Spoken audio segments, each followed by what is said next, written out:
ನಮಸ್ಕಾರ ಸ್ನೇಹಿತರೆ, ಲವ್ ಪಾಯಿಂಟ್ಗೆ ಸ್ವಾಗತ. ಭಾರತದ ಆರ್ಥಿಕ ಇತಿಹಾಸದಲ್ಲಿ ಒಂದು ದೊಡ್ಡ ಬದಲಾವಣೆ ಆಗ್ತಾ ಇದೆ. ಕಳೆದ 64 ವರ್ಷಗಳಿಂದ ಅಂದರೆ 1961ರಿಂದ ನಮ್ಮ ದೇಶದ ಪ್ರತಿಯೊಬ್ಬ ತೆರಿಗೆದಾರರನ್ನ ನಿಯಂತ್ರಿಸುತ್ತಿದ್ದ ಆದಾಯ ತೆರಿಗೆ ಕಾಯ್ದೆ 1961 ಇನ್ಮುಂದೆ ಇತಿಹಾಸದ ಪುಟ ಸೇರಲಿದೆ. ಹೌದು, ಏಪ್ರಿಲ್ 1, 2026ರಿಂದ ಭಾರತದಲ್ಲಿ ಸಂಪೂರ್ಣ ಹೊಸದಾದ ಆದಾಯ ತೆರಿಗೆ ಕಾಯ್ದೆ 2025 ಜಾರಿಗೆ ಬರ್ತಾ ಇದೆ. ಇದು ಕೇವಲ ಹೆಸರಿನ ಬದಲಾವಣೆ ಅಲ್ಲ, ಇದು ಪೂರ್ತಿ ಸಿಸ್ಟಮ್ನ ಬದಲಾವಣೆ.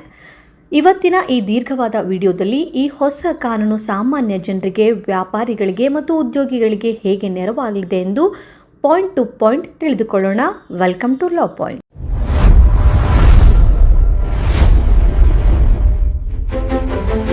ಮೊದಲಿಗೆ ಹಳೆಯ ಕಾನೂನನ್ನು ಯಾಕೆ ಬದಲಾಯಿಸಬೇಕಾಯಿತು ಅಂತ ಅರ್ಥ ಮಾಡಿಕೊಳ್ಳೋಣ. 1961ರ ಕಾಯ್ದೆ ಬಂದಾಗ ಭಾರತದ ಆರ್ಥಿಕ ಪರಿಸ್ಥಿತಿ ಬೇರೆಯೇ ಇತ್ತು. ಆದರೆ ಕಳೆದ 60 ವರ್ಷಗಳಲ್ಲಿ ಈ ಕಾಯ್ದೆಗೆ ನೂರಾರು ತಿದ್ದುಪಡಿಗಳನ್ನು ತರಲಾಯಿತು. ಎಷ್ಟರ ಮಟ್ಟಿಗೆ ಅಂತಂದರೆ ಈ ಕಾನೂನು ಒಂದು ಜೇಡರ ಬಲೆಯಂತೆ ಆಗಿತ್ತು. ಒಂದು ಸೆಕ್ಷನ್ ಓದಿದರೆ ಅದಕ್ಕೆ 10 ಎಕ್ಸ್ಪ್ಲನೇಷನ್ ಇರ್ತಾ ಇದ್ವು. ಇದರಿಂದ ಚಾರ್ಟೆಡ್ ಅಕೌಂಟೆಂಟ್ಗಳಿಗೆ ಮತ್ತು ವಕೀಲರಿಗೂ ಕೂಡ ಇದು ವಿಷಯಗಳಲ್ಲಿ ಗೊಂದಲ ಉಂಟು ಮಾಡ್ತಾ ಇತ್ತು. ಈ ಗೊಂದಲಗಳಿಂದ ಏನಾಗ್ತಾ ಇತ್ತು ಅಂತಂದರೆ ಲಿಟಿಗೇಷನ್ ಅಂದರೆ ಕೋರ್ಟ್ ಕೇಸ್ಗಳು ಹೆಚ್ಚಾದವು. ಇವತ್ತು ಭಾರತದ ಹೈಕೋರ್ಟ್ ಮತ್ತು ಸುಪ್ರೀಂ ಕೋರ್ಟ್ಗಳಲ್ಲಿ ಲಕ್ಷಾಂತರ ಟ್ಯಾಕ್ಸ್ ಕೇಸ್ಗಳು ಬಾಕಿ ಇವೆ. ಈ ಎಲ್ಲ ಸಮಸ್ಯೆಗಳಿಗೆ ಫುಲ್ ಸ್ಟಾಪ್ ಇಡಲು ಸರ್ಕಾರ ಈ ಹೊಸ ಸರಳವಾದ ಕಾನೂನನ್ನು ತಂದಿದೆ. ಈಗ ಹೊಸ ಆ್ಯಕ್ಟ್ನ ಪ್ರಮುಖ ವೈಶಿಷ್ಟ್ಯಗಳನ್ನು ನೋಡೋದಾದರೆ, ಮೊದಲನೇದು ಭಾಷೆಯ ಸರಳೀಕರಣ. ಈ ಹೊಸ ಕಾಯ್ದೆಯನ್ನು ಬರೆಯುವಾಗ ಎಷ್ಟು ಸರಳವಾಗಿ ಇರಬೇಕಂತಂದರೆ, ಒಬ್ಬ ಸಾಮಾನ್ಯ ಪದವೀಧರನು ಕೂಡ ಓದಿದ್ರೆ ಅರ್ಥವಾಗಬೇಕು ಎಂಬ ಗುರಿ ಇಟ್ಟುಕೊಳ್ಳಲಾಗಿದೆ. ಹಳೆಯ ಕಾಯ್ದೆಯಲ್ಲಿದ್ದ ಕ್ಲಿಷ್ಟಕರವಾದಂತಹ ಇಂಗ್ಲಿಷ್ ಪದಗಳನ್ನು ತೆಗೆದುಹಾಕಲಾಗಿದೆ. ಎರಡನೇದು ಗಾತ್ರದಲ್ಲಿ ಕಡಿತ. ನಿಮಗೆ ಆಶ್ಚರ್ಯವಾಗಬಹುದು, ಹಳೆಯ ಕಾಯ್ದೆಗೆ ಹೋಲಿಸಿದ್ರೆ ಈ ಹೊಸ ಕಾಯ್ದೆ ತುಂಬ ಚಿಕ್ಕದಾಗಿದೆ. ಅನಗತ್ಯವಾಗಿ ಸೆಕ್ಷನ್ಗಳನ್ನು ರದ್ದು ಮಾಡಲಾಗಿದೆ. ಇದು ತೆರಿಗೆದಾರರಿಗೆ ಮತ್ತು ಆಫೀಸರ್ಗಳಿಗೆ ಇಬ್ಬರಿಗೂ ಸಮಯ ಉಳಿತಾಯ ಮಾಡುತ್ತೆ. ಇದು ಈ ಕಾಯ್ದೆಗೆ ಅತಿ ದೊಡ್ಡ ಮತ್ತು ಜನಪ್ರಿಯ ಬದಲಾವಣೆ. ಇಷ್ಟು ದಿನ IT ರಿಟರ್ನ್ ಫೈಲ್ ಮಾಡುವಾಗ ಜನರಿಗೆ ಒಂದು ದೊಡ್ಡ ಕನ್ಫ್ಯೂಷನ್ ಇತ್ತು.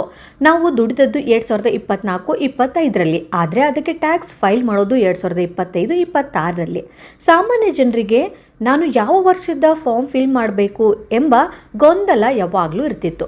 ಆದರೆ ಹೊಸ ಇನ್ಕಮ್ ಟ್ಯಾಕ್ಸ್ ಆ್ಯಕ್ಟ್ 2025ರಲ್ಲಿ ಈ ಒಂದು ಕಾನ್ಸೆಪ್ಟನ್ನೇ ತೆಗೆದು ಹಾಕಲಾಗಿದೆ. ಇನ್ಮುಂದೆ ಕೇವಲ ಫೈನಾನ್ಷಿಯಲ್ ಇಯರ್ ಅಥವಾ ಟ್ಯಾಕ್ಸ್ ಇಯರ್ ಮಾತ್ರ ಇರುತ್ತೆ.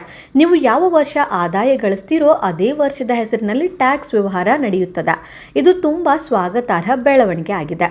ಇನ್ನು ದಂಡ ಮತ್ತು ವಾದ ವಿವಾದಗಳ ಬಗ್ಗೆ ನೋಡೋದಾದರೆ, ಹಳೆಯ ಕಾನೂನಿನಲ್ಲಿ ಚಿಕ್ಕ ತಪ್ಪುಗಳಿಗೂ ದೊಡ್ಡ ದಂಡ ವಿಧಿಸುವ ಅವಕಾಶ ಇತ್ತು. ಹೊಸ ಕಾನೂನಿನಲ್ಲಿ ತಾಂತ್ರಿಕ ತಪ್ಪುಗಳಿಗೆ ದಂಡವನ್ನು ಕಡಿಮೆ ಮಾಡಲಾಗಿದೆ ಅಥವಾ ತೆಗೆದುಹಾಕಲಾಗಿದೆ.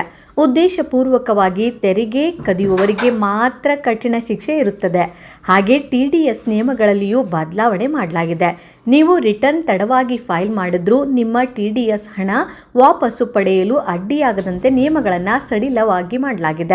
ಅಲ್ಲದೆ ತೆರಿಗೆ ಇಲಾಖೆಯು ಹಳೆಯ ಬಾಕಿ ಇರುವ ಕೇಸ್ಗಳನ್ನು ತ್ವರಿತವಾಗಿ ಇತ್ಯರ್ಥ ಮಾಡಲು ಹೊಸ ವ್ಯವಸ್ಥೆಯನ್ನು ರೂಪಿಸಿದೆ. ಸ್ನೇಹಿತರೆ, ನೆನಪಿಡಿ, ಈಗ ಬಂದಿರೋದು ಕೇವಲ ಕಾಯ್ದೆ ಮಾತ್ರ. ಅಂದರೆ ಮಷಿನ್ ರೆಡಿ ಆಗಿದೆ, ಆದರೆ ಟ್ಯಾಕ್ಸ್ ರೇಟ್ ಎಷ್ಟು, ಹಾಗೆ ಸ್ಕ್ಯಾಬ್ ಎಷ್ಟು, ಹಳೆಯ ಸ್ಕ್ಯಾಬಲ್ಲಿ ಇರುತ್ತಾ ಅಥವಾ ಹೊಸದು ಏನು ಬರುತ್ತೆ, ಇದನ್ನೆಲ್ಲ ತಿಳಿಯಲು ನಾವು ಫೆಬ್ರವರಿ 1, 2026ರವರೆಗೆ ಕಾಯಲೇಬೇಕು. ಅಂದು ಹಣಕಾಸು ಸಚಿವರು ಮಂಡಿಸುವ ಬಜೆಟ್ನಲ್ಲಿ ದರಗಳು ನಿಗದಿ ಆಗುತ್ತೆ. ಒಟ್ಟಾರೆ ಈ ಹೊಸ ಕಾನೂನು ಈಸ್ ಆಫ್ ಡೂಯಿಂಗ್ ಬಿಸ್ನೆಸ್ ಮತ್ತು ಸಾಮಾನ್ಯ ಜನರಿಗೆ ನೆಮ್ಮದಿ ನೀಡುವ ನಿಟ್ಟಿನಲ್ಲಿ ಒಂದು ಹೊಸ ಹೆಜ್ಜೆ ಅಂತಲೇ ಹೇಳ್ಬೋದು. ಈ ಬಗ್ಗೆ ನಿಮ್ಮ ಅಭಿಪ್ರಾಯ ಮತ್ತು ಹಳೆಯ ಕಾನೂನು ಹೋಗಿ ಹೊಸದು ಬರ್ತಾ ಇರೋದ್ರಿಂದ ನಿಮಗೆ ಖುಷಿ ನೀಡಿದೆಯಾ ಅಂತ ಕಮೆಂಟ್ ಬಾಕ್ಸ್ನಲ್ಲಿ ತಿಳಿಸಿ. ಈ ವಿಡಿಯೋದಲ್ಲಿರುವ ಮಾಹಿತಿ ನಿಮಗೆ ಉಪಯುಕ್ತ ಆಗಿದ್ದರೆ ಲೈಕ್ ಮತ್ತು ಶೇರನ್ನು ಮಾಡೋದನ್ನು ಮರಿಬೇಡಿ.